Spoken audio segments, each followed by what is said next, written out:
রমজান হলো এমন এক নিয়ামতের মাস, রমজান হলো এমন এক বরকতের মাস,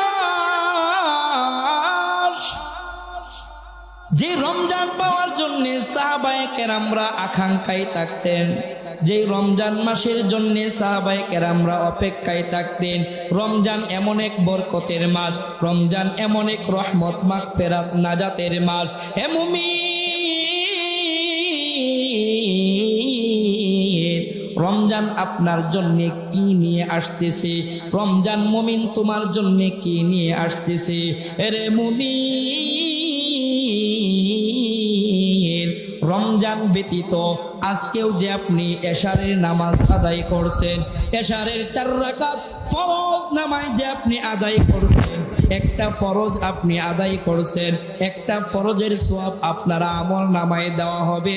আর রমজান মাসে মুমিন, তুমি যদি একটা নফল ইবাদত করো, অন্য মাসের একটা ফরজের সওয়াব তোমার আমল নামায় দিয়া দিবে।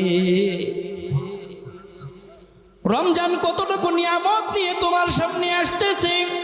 রমজানের কদর যদি মানুষ বুঝতো, রমজানের হিকমত যদি মানুষ বুঝতো, এই মাসটাকে তারা যত্ন করে প্রত্যেকটা সেকেন্ডের সময় তারা হিসাব করত।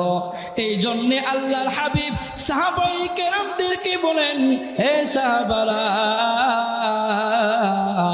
রমজান মাস আসতেছে, রমজান মাসে তোমরা দুনিয়াদারি সমস্ত কাজকর্মকে তোমরা কমায়া দাও, রমজান মাসে ইবাদতের মাত্রাকে তুমি বাড়ায়া দাও। রমজান মাসের প্রত্যেকটা সেকেন্ড তোমার জন্য নিয়ামত।